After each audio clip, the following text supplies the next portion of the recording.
नमस्कार, मी सुवर्णा जोशी. स्पीड न्यूजमध्ये आपलं स्वागत. महत्त्वाच्या घडामोडी वेगवान स्वरूपात बघणार आहोत. सुरुवातीला एक बातमी आहे. आपल्या जवानाला आपण गमावलं त्याच्या संदर्भातली. श्रीनगरमधील दहशतवादी हल्ल्यामध्ये महाराष्ट्राचे 4 सुपुत्र शहीद झाले आहेत. कोल्हापूरमधील 2, नागपूरचा 1 आणि चाळीसगाव तालुक्यातील पिंपळगाव मधला 1 जवान ज्यांचा यात समावेश आहे. जळगावच्या पिंपळगावातील यश देशमुख याला वीरमरण आलेलं आहे. यश दिगंबर देशमुख असं शहीद जवानाचं नाव आहे आणि तो फक्त 21 वर्षांचा आहे. यश देशमुख गेल्या वर्षी पॅरामिलिटरीमध्ये भरती झालेला होता. गेल्या 3 महिन्यांपासून काश्मीरमध्ये त्याची नेमणूक करण्यात आलेली होती. गुजरात राज्यातील राजकोट जिल्ह्यामध्ये एका कोविड रुग्णालयाला भीषण आग लागली. आगीत 6 जणांचा होरपळून मृत्यू झालेला आहे. राजकोट इथल्या शिवानंद रुग्णालयाच्या आयसीयूला ही आग लागली. रुग्णालयाच्या आयसीयूमध्ये 11 रुग्णांवर उपचार सुरू होते. या रुग्णालयामध्ये एकूण 33 जणांवर उपचार सुरू होते. अग्निशमन दलानं अथक प्रयत्नांनंतर आगीवर नियंत्रण मिळवलं आहे. यानंतर बातमी आहे दौंड रेल्वे स्थानकावरील कॅन्टीनला भीषण आग लागली. प्लॅट क्रमांक 2 वरील फूड प्लाझा या उपहारगृहामध्ये संध्याकाळच्या सुमारास भीषण आग लागली. या आगीमध्ये हॉटेलमधील माल जळून खाक झालाय. आर्थिक नुकसान खूप मोठं झालेलं आहे. दौंड रेल्वे स्थानकावर गर्दी कमी असल्यानं मोठा अनर्थ टळला. शिवसेनेचे आमदार प्रताप सरनाईक यांच्या अडचणी वाढल्या आहेत. ईडीच्या रिमांड अहवालामध्ये प्रताप सरनाईक यांचं नाव आहे. अमित चंडोळे याच्या मार्फत सरनाईक पैसे घ्यायचा असा खुलासा ईडीनं न्यायालयामध्ये केला आहे. एमएमआरडीएचे कोट्यवधी रुपये बेकायदेशीरपणे प्रताप सरनाईक यांना दिल्याचे ईडीनं आरोप केलेले आहेत. राज्यात दिवसभरात कोरोनाचे 6,406 नवे रुग्ण सापडलेत तर 4,000च्या वर रुग्णांनी कोरोनावर मात केली आहे. दिवसभरामध्ये 65 रुग्णांचा मृत्यू झाला आहे. एकीकडे कोरोनाच्या संख्येत वाढ होतीये तर दुसरीकडे नवी मुंबई महानगरपालिकेमध्ये धक्कादायक प्रकार समोर आलाय. अंतर्गत असलेल्या अनेक कोरोना चाचणी केंद्रांवर मोठा आर्थिक भ्रष्टाचार होत असल्याचं समोर आलंय. कोरोना टेस्ट न केलेल्या नागरिकांचे देखील खोटे कोरोना रिपोर्ट्स काढण्यात येत असल्याचा धक्कादायक प्रकार समोर आलाय. विरोधी पक्षनेते प्रवीण दरेकर यांनी या प्रकरणी नवी मुंबई मनपा आयुक्तांची भेट घेतली आणि खोट्या कोरोना टेस्ट घोटाळ्याच्या चौकशीची मागणी केली. यावेळी प्रवीण दरेकर यांनी सरकारवर कठोर शब्दात टीका करत या प्रश्नावर मुख्यमंत्री आणि आरोग्यमंत्र्यांना पत्र लिहिलं आहे. पत्र पाठवणार असल्याचं स्पष्ट केलं आहे. खोटे रिपोर्ट दाखवत मोठा आर्थिक भ्रष्टाचार करण्यात आला असल्याचं निदर्शनास आलंय. या प्रकरणाची चौकशी करून अहवाल देण्याची मागणी विरोधी पक्षनेते प्रवीण दरेकर यांनी केली आहे. मुंबईमध्ये दिल्ली, गुजरात, गोवा आणि राजस्थानहून विमानानं येणाऱ्या प्रत्येक प्रवाशाची विमानतळावर RT-PCR टेस्ट होणार आहे.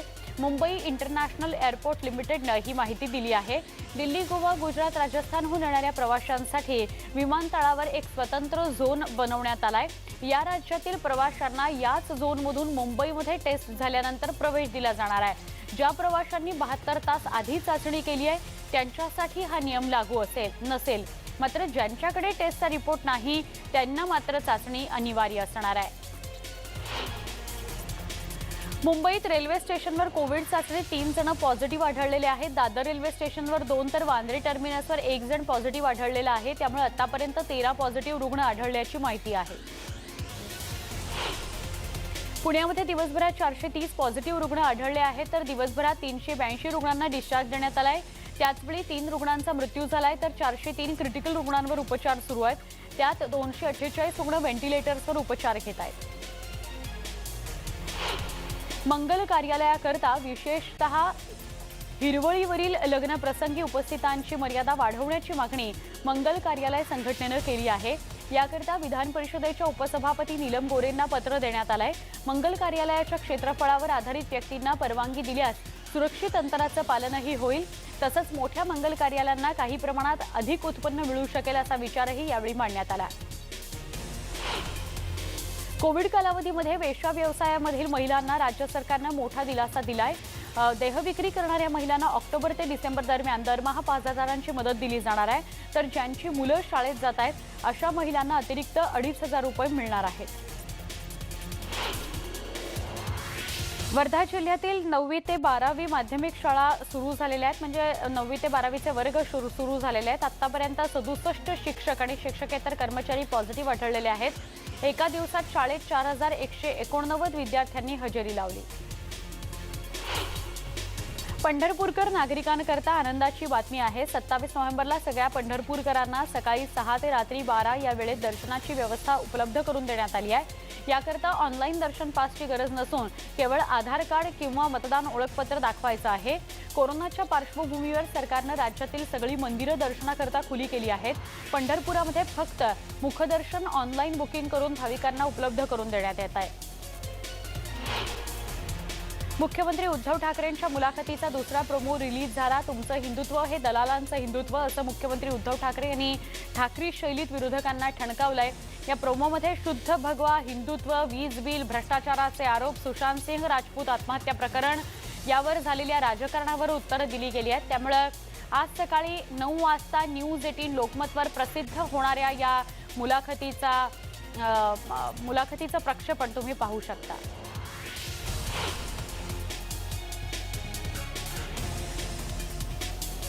पुढची बातमी आपण बघतोय सिन्नर नागरी पतसंस्थेसंदर्भातली. अखेर शिर्डी दिल्ली विमानसेवेला मुहूर्त लाभलेला आहे. इंडिगो कंपनीनं सेवा सुरू केलेली आहे. पहिल्या फ्लाईटमध्ये 94 प्रवाशांनी प्रवास केला. 94 पैकी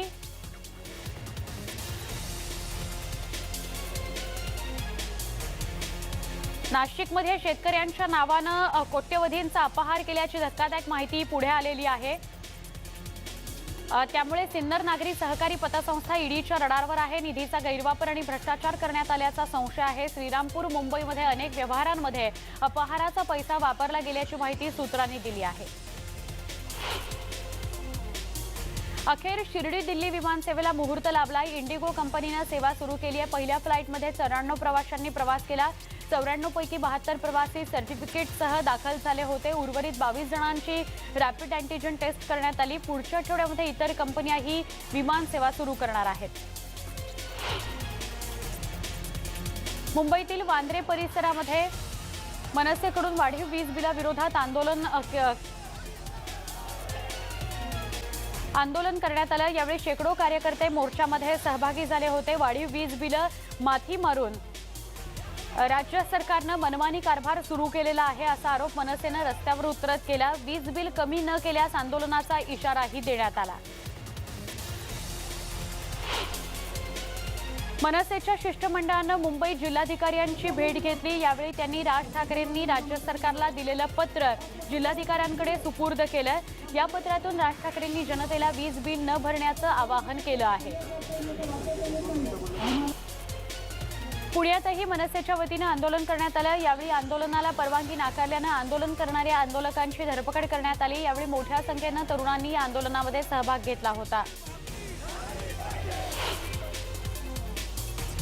शिर्डीमध्ये मनसे कार्यकर्त्यांनी वीज वितरण कार्यालयाची तोडफोड केली. कोपरगावात मनसे आंदोलक आक्रमक झाल्याचं पाहायला मिळालं. अभियंत्यांच्या कॅबिनची तोडफोड करण्यात आली. तोडफोड करणाऱ्या आंदोलकांना पोलिसांनी ताब्यात घेतलं.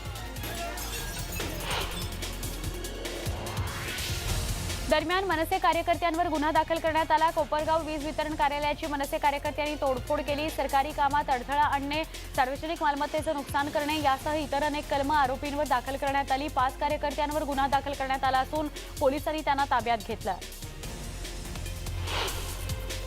औरंगाबादमध्येही मनसेकडून आंदोलन करण्यात आलं. औरंगाबादमधील आंदोलकांनाही पोलिसांनी ताब्यात घेतलं. मोर्चाला परवानगी नाकारून देखील मोर्चा काढल्यानं कारवाई करण्यात आली. नाशिकमध्येही मनसेनं आंदोलन केलं. जिल्हाधिकाऱ्यांना निवेदन दिलं. यावेळी लॉकडाऊन काळात देण्यात आलेली वाढीव वीज बिलं कमी करण्याची मागणी करण्यात आली. ठाण्यातही मनसे कार्यकर्त्यांनी जोरदार आंदोलन केलं. यावेळी मनसे नेते अभिजित पानसे, अविनाश जाधव हे देखील उपस्थित होते. यावेळी कार्यकर्त्यांकडून राज्य सरकार विरोधात जोरदार घोषणाबाजी करण्यात आली. नागपूरमधील संविधान चौकातून जिल्हाधिकारी कार्यालयावर मनसेनं वीज बिल दरवाढी विरोधात मोर्चा काढला. यावेळी मनसेच्या सगळ्या पदाधिकाऱ्यांनी मोर्चामध्ये सहभाग घेतला होता. राज्य सरकारी, निमसरकारी, शिक्षक आणि शिक्षकेतर कर्मचाऱ्यांच्या विविध मागण्यांकरता सांगली जिल्हाधिकारी कार्यालयावर भव्य मोर्चा काढण्यात आला. या मोर्चामध्ये अनेक सरकारी, निमसरकारी कर्मचारी सहभागी झाले होते.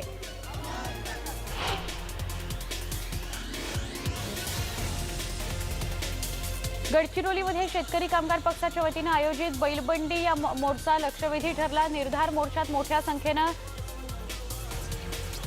ग्रामीण भागातील शेतकऱ्यांनी आपल्या बैलगाडीसह उपस्थिती लावली। सरकारच्या शेतकरी विरोधी धोरणाचा निषेध केला। आंदोलनामध्ये जिल्ह्यातील शेतकरी, कष्टकरी, कामगार आणि शासकीय, निमशासकीय सेवेतील कर्मचारी संघटनांसह बचत गटांच्या महिला तसंच शेतकरीही आपल्या बैलगाड्यांसह सहभागी झाले होते। केंद्र सरकारने लागू केलेल्या कामगार कृषी विधेयकाला शेकापनंही विरोध केलेला आहे। यावेळी जिल्हाधिकारी कार्यालयावर मोर्चा काढण्यात आला। दलाल रूपी कसाबला ठेचायचा आहे असा इशारा यावेळी शेकाप आमदार जयंत पाटलांनी दिला। केंद्र सरकारच्या कामगार, शेतकरी व कर्मचारी विरोधी धोरणाच्या निषेधार्थ धुळ्यामध्ये संयुक्त मानवी साखळी तयार करण्यात आली आणि त्याचा निषेध करण्यात आला। यावेळी विविध कामगार, कर्मचारी संघटना तसंच सत्यशोधक ग्रामीण कष्टकरी सभेच्या वतीने मानवी साखळी तयार करून केंद्र सरकारच्या धोरणांचा निषेध करण्यात आला। अखिल भारतीय किसान सभेतर्फे चांदवडला रास्ता रोको करण्यात आला। कृषी विधेयक रद्द करण्यात यावं यासह इतर मागण्यांसाठी कृषी उत्पन्न बाजार समितीच्या प्रवेशद्वारावर शेतकऱ्यांनी रास्ता रोको केला। बेस्टच्या ताफ्यामध्ये लवकरच भाडेतत्वावरील 26 वातानुकूलित इलेक्ट्रिक बसगाड्या दाखल करण्यात येणार आहेत। यापूर्वी भाडेतत्वावरील 40 आणि बेस्टच्या मालकीच्या 6 इलेक्ट्रिक बसगाड्या बेस्टच्या ताफ्यामध्ये आहेत। या नव्या इलेक्ट्रिक बसेसमुळे मुंबईकरांचा प्रवास प्रदूषणमुक्त तसंच इको फ्रेंडली होणार आहे। नव्या 26 इलेक्ट्रिक बसचे आरटीओ रजिस्ट्रेशन प्रक्रिया पूर्ण होताच लवकर त्या मुंबईकरांच्या सेवेकरता दाखल होणार आहेत। मुंबईत मिठी नदीचं आता रुंदीकरण करण्यात येणार आहे। प्रदूषण आणि अनेक ठिकाणी अतिक्रमणामुळे दुरवस्था झालेली मिठी नदी लवकरच खळखळून वाहू लागणार आहे।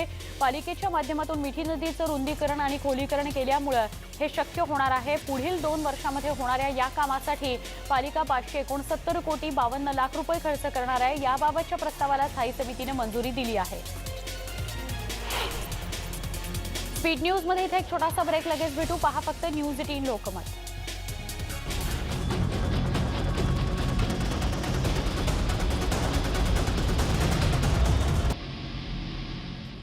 पुन्हा एकदा बुलेटिनमध्ये स्वागत। वळूया पुढच्या बातम्यांकडे। पंतप्रधान नरेंद्र मोदी शनिवारी 28 नोव्हेंबरला पुण्यातील सिरम इन्स्टिट्यूटला भेट देत आहेत। पुण्याचे विभागीय आयुक्त सौरव राव यांनी पंतप्रधानांच्या दौऱ्याची तयारी सुरू केल्याचं सांगितलेलं आहे। पंतप्रधानांच्या दौऱ्यानंतर 4 डिसेंबरला 100 देशांचे राजदूत देखील सिरम इन्स्टिट्यूटला भेट देऊन तिथं सुरू असलेल्या कोरोना लसीच्या निर्मितीची प्रक्रिया समजून घेणार आहेत। महाविकास आघाडी सरकारला वर्ष होत असतानाच त्यांच्या कामावर कोणीही समाधानी नाही, तसंच चंद्रकांत पाटील नावाची गोळी घेतल्याशिवाय सत्ताधाऱ्यांना झोपच लागत नाही असा टोला भाजप प्रदेशाध्यक्ष चंद्रकांत पाटील यांनी लगावला। पुणे विभाग, पदवीधर आणि शिक्षक मतदारसंघातील प्रचारासाठी भाजप प्रदेशाध्यक्ष चंद्रकांत पाटील सांगोला इथं आले होते तेव्हा ते बोलत होते। उस्मानाबादमध्ये शिवसेना नेते अब्दुल सत्तार यांनी भाजपवर जोरदार निशाणा साधला। जे 2 दिवस सरकार टिकू शकलं नाही ते 2 महिन्यामध्ये सरकार बदलण्याची भाषा करत असल्याची टीका राज्यमंत्री अब्दुल सत्तार यांनी केली। मुंगेरी लाल के सपने असं भाजपला त्यांनी म्हटलेलं आहे आणि सरकार 200 महिने टिकणार असल्याचा दावा त्यांनी केला आहे। तसंच रावसाहेब दानवे यांचा चकवे महाराज असा उल्लेख करत त्यांची खिल्लीही उडवण्यात आली। मराठा आरक्षणाच्या मागणीकरता चेंबूरच्या शिवाजी महाराज पुतळ्यासमोर मराठा समाजाच्या कार्यकर्त्यांनी जोरदार आंदोलन केलं। यावेळी सरकारविरोधात घोषणाबाजी करण्यात आली। आंदोलकांनी रास्ता रोको केला। यावेळी कडक पोलीस बंदोबस्त तैनात होता। विविध प्रलंबित मागण्यांकरता इंटक सरकारी कर्मचारी, निमसरकारी आणि कामगार संघटनांसोबतच बँक कर्मचाऱ्यांनी अकोल्यामध्ये आंदोलन केलं। शासनाचं लक्ष वेधण्यासाठी आणि मागण्यांची सोडवणूक करण्यासाठी दीर्घ काळापासून कर्मचाऱ्यांच्या प्रलंबित राहिलेल्या मागण्या मान्य कराव्यात याकरता अकोला जिल्हाधिकारी कार्यालयासमोर निदर्शनं करण्यात आली। देशात लोकसभा आणि राज्यांच्या विधानसभा निवडणुका एकाच वेळी घेण्याची गरज असल्याचा पुनरुच्चार पंतप्रधान नरेंद्र मोदी यांनी गुरुवारी केला। एक देश एक निवडणूक हा केवळ देशव्यापी चर्चेचा नव्हे तर देशाच्या गरजेचा विषय आहे असं मोदी म्हणाले। अखिल भारतीय पीठासीन अधिकाऱ्यांच्या 80व्या परिषदेमध्ये ते बोलत होते।